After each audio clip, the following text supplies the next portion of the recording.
और बताइए। हमने जो है एक ग्रुप बनाया था, क्योंकि सब लोगों को जोड़ने के लिए हाँ हाँ, ग्रुप ही एक बेहतर ऐसी चीज होती है जिसमें आप एक से जोड़कर ज्यादा मैसेज ग्रुप जा बना सकते हैं। आप एक से ज्यादा ग्रुप बना सकते हैं, एक जरूरी नहीं है। अलग जी अलग जी जी मानसिकता जी के अलग अलग लोगों को पहचान के और अलग अलग ग्रुप भी जी। बना सकते हैं, कई ग्रुप बना सकते तो उसमें हमने जो है बरेली मंडल के हिसाब से रखा है। हैं। नहीं तो अलग मंडल का भी बनाइए ना, जो आपके लोग तो वो जिनको आप इस दूसरे मंडल में जानते हैं, जो कोई जी महाराष्ट्र में जी है, गुजरात जी में है, उनको जी भी रखिए ना किसी दूसरे ग्रुप जी जी जी। तो वो हमने बरेली का नाम इसलिए दिया था में। कि हमारी जो आपसे वार्तालाप हुआ था, तो हम्म। हमने कि हो सकता है जैसे आप बताएं कि आप बरेली मंडल तक कार्य कर सकते हैं या फिर ज्यादा कर सकते, तो नहीं नहीं, हम बरेली आपको पूरे मंडल। जब तक कि हम कोई स्पष्ट जिम्मेवारी नहीं देते हैं, आप पूरे देश में कई केस सब पूरे देश के लिए काम कर सकते हैं। जी सर, जी सर। हाँ, तो आपका जो है इसीलिए। ना प्रभार जो है पूरा देश जी सर, जी सर। है। तो हम ग्रुप जो है वो क्राइम फ्री भारत नाम से ही इसमें हाँ, बना क्राइम लेंगे। फ्री भारत ग्रुप से बनाइए और जी जी अलग अलग उसका बनाते जाइए। यदि आपको लगता है यूपी का, जैसे मान लो आपने बरेली का बना जी दिया, राइट, अब जी। आप तो यूपी इस का कर हिसाब से। सकते हैं, ठीक है ना। फिर जी आप जी बिहार जी में जी क्यों जानते हैं तो बिहार का ग्रुप बना लीजिए, ठीक है ना। जी जी। यदि अच्छा, आप मध्य प्रदेश वाइज प्रदेश में बना दें। आप यदि मध्य प्रदेश में जानते हैं तो मध्य प्रदेश का बना लीजिए। जी जी सर, जी सर। तो ऐसा कर लीजिए। क्योंकि काफी जगह जो है हमारे परिचित लोग हैं, हाँ हाँ, तो मैं चाहता हूँ ऐसे अच्छे लोगों को क्राइम देखो, फ्री भारत से जोड़ना चाहिए। बिल्कुल बिल्कुल, देखो मैं आपको ये बताऊं कि जो भी जी ये धार्मिक सोच से अपना दोहन कर रहा है वो अपना उल्लू सीधा कर रहा जी सर, जी है। सर। जो पार्टी सोच से जो है ना वो भी हमारा दोहन कर रहा है। जी सर, जी सर। जो ये नई पार्टी बना रहे हैं वो तो हमारा महादोहन कर रहे हैं, क्योंकि वो जी हमें सर। कंफ्यूज कर रहे हैं। आप जी मुझे सर, बताओ, जो भी पार्टी बना रहा है ये कितनी पार्टी जीत पाएंगे, क्यों जी सर। पार्टी बना रहे हैं। जी इन जी सब पार्टियों को तो क्राइम फ्री भारत के पीछे खड़ा हो जाना चाहिए। जी सर, जी सर। क्योंकि देखो, यदि आप एक जगह बैठ के मिलेंगे, शक्ति स्थापित करेंगे, तो हम सरकार से संवाद कर सकेंगे। जी देखो, सर, इस सरकार में कौन है, ये सरकार सरकार में जी सर। 42% लोग जो है ना क्रिमिनल हैं। जी सर। ये उनके एडमिशन के हिसाब से है। और इसमें जी जी 29% लोग तो जघन्य अपराध के अपराधी हैं। हत्या, जी जी लूट, डकैती, रेप, किडनैपिंग। मतलब ये इस जी देश के लिए दुर्भाग्य की बात है कि इस जी देश में सर। चपरासी बनने के लिए आपको सचरित्र होने की जरूरत है। कानून का जी सर। निर्माता बनने के लिए आपको जो है ना अपराधी चलेंगे, रेपिस्ट चलेंगे, मर्डरर चलेंगे। इससे बुरी कोई बात नहीं हो सकती है। जी जी और ये जो जी सो कॉल पार्टीज हैं, जी सर। पार्टी का तो किसी संविधान में उल्लेख नहीं है, तो ये पार्टियां जी कहां से सर। पैदा हो गई। जी सर। ये पार्टी केवल पैदा नहीं हो गई, इन्होंने हाई कमांड भी बना लिया है। जी जी इन्होंने सर। पॉलिटिकल विप भी बना डाली।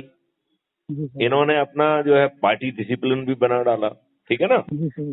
तो जी इन सब की जो है ना इस षड्यंत्र के कारण आपकी जी सर। डेमोक्रेसी खत्म हो गई। जी सर। देखिए, आपका चुना हुआ व्यक्ति चाहे अपराधी हो, चाहे लूला हो, चाहे लंगड़ा हो, चाहे विकृत मानसिकता का हो, एक बात जी तो जी तय है कि आपकी वोट से वो आपका प्रतिनिधि बना है, ठीक है। जी जी तो आपका चुना हुआ प्रतिनिधि जैसा भी हो, अब वो आपका प्रतिनिधि है और उसका ये दायित्व है कि वो आपकी बात कहे।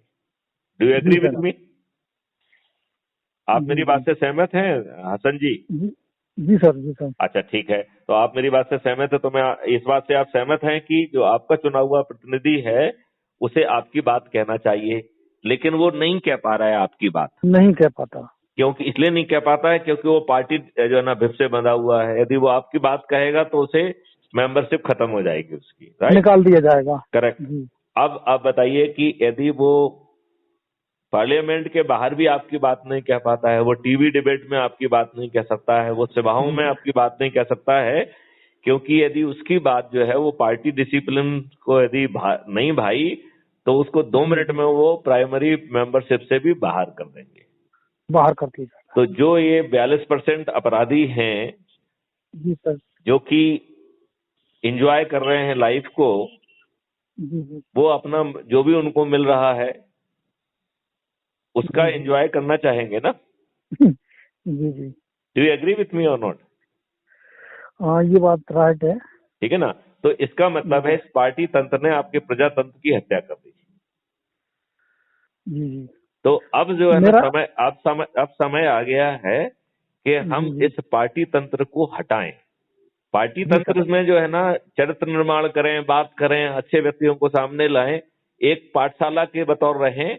उनके चुनाव जी जी कोई किसी का चुनाव चिन्ह नहीं रहेगा, कोई भी मेंबर अपने चुनाव चिन्ह से लड़ेगा, वो अपना जी रिप्रेजेंटेटिव होगा, वो किसी पार्टी का रिप्रेजेंटेटिव नहीं हो सकता है। जी सर। पार्टियां जी सर। लोगों में शिक्षा देने के लिए, अपनी बात कहने के लिए लोगों को तैयार करें, लेकिन जब वो चुनाव लड़ेंगे तो एज ए भारतीय लड़ेंगे, वो किसी पार्टी के बिहाफ पे नहीं लड़ेंगे। वो भाजपा, जी कांग्रेस, बसपा जी सर। ये जी सब के नाम पे नहीं लड़ेंगे, क्योंकि यदि जी पार्टी के नाम पे लड़ेंगे तो पार्टी हाईकमान पैदा हो जाएगी। फिर जी पार्टी जी हमारी हाईकमान जो है ना अपनी बात कहेगी, जी उसमें जो सर। भी चरित्र के लोग हैं वो कहीं से भी थोपे जा सकते हैं, उनको पैसा जी दिया जा सकता है, भ्रष्टाचार किया जा सकता है, उनको इंडस्ट्रीज पटा सकते हैं। तो देश का जो देश रहता है वो प्रभावित हो रहा है। जी और जी तीसरी सर। बड़ी बात अपन को जो समझना पड़ेगी कि एग्जीक्यूटिव, लेजिस्लेचर और जुडिशरी तीनों का सेपरेशन होना चाहिए, इसका सिद्धांत है। तो जो आपके जी मिनिस्टर हैं ये एग्जीक्यूटिव की श्रेणी में आते हैं, तो वो जी जी लेजिस्लेचर में क्यों घुस गए हैं, वो जाके जी जी पार्लियामेंट में क्यों बैठ रहे हैं?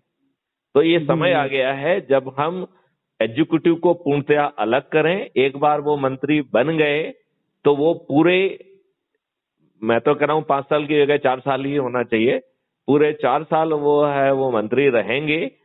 जी और जी वो यदि उनकी कोई डिस्क्वालिफिकेशन होगी, एक डिस्क्वालिफिकेशन क्लॉज होता है, राइट, जी कि यदि जी आप सर। जो है ना अपराधी हो गए, कन्विक्शन हो गया, दिवालिया हो गए, वटेवर, राइट, तो जो भी चीजें तय की जाएं, यदि उस जो है डिस्क्वालिफिकेशन क्लॉज में यदि आप क्वालिफाई हो जाएंगे तो आपको जो है फिर रिमूव कर दिया जाएगा, राइट। लेकिन जी यदि जी आपकी डिस्क्वालिफिकेशन नहीं है तो आप लगातार जो भी आपका नियत समय है, 4 साल 5 साल जो भी टेन्योर है उसको आप पूरा करेंगे, और आप किसी भी पार्लियामेंट के किसी लेजिस्लेचर की मेहरबानी पे अब नहीं समय बिताएंगे, ठीक है। जी सर। ये एग्जीक्यूटिव जो है वो बिल को लॉ को प्रपोज कर सकते हैं, लेकिन उसमें वो पार्टिसिपेट नहीं कर सकते हैं। उसके एक एक क्लॉज को डिस्कस किया जाएगा, उसे जन भावनाओं, जन अपेक्षाओं के अनुरूप जो है ना उसको जरूरत होगी तो संशोधित किया जाएगा और उसे पास जी किया जाएगा। और यदि उससे वो सहमत नहीं होंगे तो उसको फेल कर देंगे, नहीं पास करेंगे, राइट। जी सर। जी सर। जी सर। यदि वो नहीं भी पास करते हैं तो सरकार की सेहत पे कोई फर्क नहीं पड़ेगा, सरकार की executive body as it is रहेगी। जी सर। ऐसे ही जो जुडिशरी है, हर लेवल पे जजेस का एंट्री का एक बहुत पारदर्शी तरीका होना चाहिए। अभी आपके जी जज जो है ना जिनकी कुछ नहीं चलती है, वो जो है पॉलिटिकल आधार पर सिलेक्ट होते हैं, तो उनकी जी कहीं ना कहीं पॉलिटिकल लीनिंग बनी रहती है। हमें जी सर। पॉलिटिकली न्यूट्रल जो है ना जुडिशरी चाहिए, जो पूरी तरह से इंडिपेंडेंट हो। लिहाजा जी हमें सर। जुडिशरी में जो अभी राजघराने बन गए हैं, जैसे पहले होता था ना, आपने जी सुना होगा म्यूजिक के घराने होते थे, उनका घराना इनका घराना। जी आजकल सर। जो जी है सर। जुडिशरी के भी घराने हो गए हैं। और यदि कोई जी नए सर। व्यक्ति जो है ना घुसने में सफल हो जाता तो उसका एक घराना और चालू हो जाता है, राइट। जी सर। बात समझ रहे हैं ना आप? तो ये जी सर। घराना सिस्टम खत्म होना चाहिए। हमें अच्छी और मजबूत और प्रभावी जुडिशरी खड़ा करना चाहिए। जी जी एग्जीक्यूटिव, जी जुडिशरी और लेजिस्लेचर तीनों इंडिपेंडेंट होना चाहिए। और भारतीय डेमोक्रेसी, भारतीय प्रजातंत्र के मजबूत आधार होना चाहिए। जी क्राइम सर। फ्री भारत होना चाहिए, टैक्स फ्री भारत होना चाहिए, एक्सपेंडिचर फ्री जो है ना चुनाव होना चाहिए, और चुनाव में एक्सपेंडिचर करना एक संज्ञेय अपराध होना चाहिए। जी सर। ऐसी मजबूत व्यवस्था संभव है और क्राइम फ्री भारत के विभिन्न जो है आयामों में ऑलरेडी सम्मिलित है। जी किसानों की आय ओवरनाइट 5 गुना बढ़ाई जा सकती है। जी आज सर। जो हम जहर पैदा कर रहे हैं उसे हम बहुत आसानी से अमृत में पैदा कर सकते हैं। हम इंटीग्रेटेड राइट खेती सर। में जा सकते हैं, जिसमें हमारे मेडिसिनल प्लांट होंगे, एरोमेटिक प्लांट्स होंगे, हॉर्टिकल्चर प्लांट्स होंगे और फॉडर प्लांट्स होंगे। जी हमारे जी जानवरों के लिए, विशेष तौर पे गायों के लिए जो भोजन है वो खेती से पैदा नहीं होगा, वो पेड़ों से पैदा होगा। उसमें जी मुनिंगा जैसे प्रोटीन रिच पेड़ होंगे, जिसकी फलियां और पत्तियां खा के गायों को वो न्यूट्रिशन मिलेगा आज भी उनका जो देसी गायों का दूध है वो अल्फा 2 वैरायटी का है, वो ऑलरेडी अमृत है, वो महा अमृत में कन्वर्ट हो जाएगा। जी सर।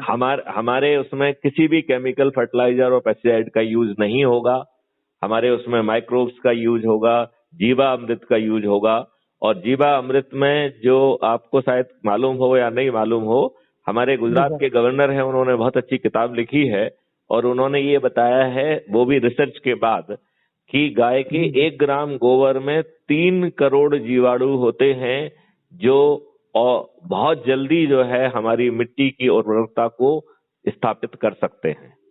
मतलब उसी फसल में जब आप जो है ना छोड़ेंगे, उसी फसल में लगभग जो है उतनी ही आपको उत्पादन मिल जाएगा जो आप रासायनिक खाद के उपयोग से कर रहे हैं।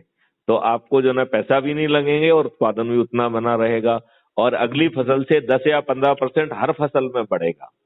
तो आज के उत्पादन से हम डेढ़ा उत्पादन कर पाएंगे, हमारा खर्चा नहीं होगा, हमारे पास दूध होगा जो कि आज हम 16 करोड़ लीटर की जो है ना पैदा कर रहे हैं और 64 करोड़ लीटर हम खपत कर रहे हैं। 48 करोड़ लीटर जो है वो केमिकल ओरिजिन से, पेस्टिसाइड और इन सब का यूरिया वगैरह से ये दूध बनाया जा रहा है। यदि इस दूध को हम लगातार 4 साल तक यूरिया वगैरह से जो मिलावटी दूध तो बहुत बड़ी संख्या में लोग आगे टैंकरों में बना रहे हैं। जो आप 16 लाख करोड़ पैदा कर रहे हो और 64 करोड़ कंज्यूम कर रहे हो, तो 3 गुना जो है आप ज्यादा दूध जो है वो यूरिया और बाकी चीजों से बना रहे हो। और ये दूध यदि आपने लगातार 4 साल तक सेवन किया तो आप जहर से जो है आप कैंसर से पीड़ित हो जाएंगे। तो अब आप ये सोचिए कि केमिकल फर्टिलाइजर, पेस्टिसाइड के कारण, हार्मोन्स के कारण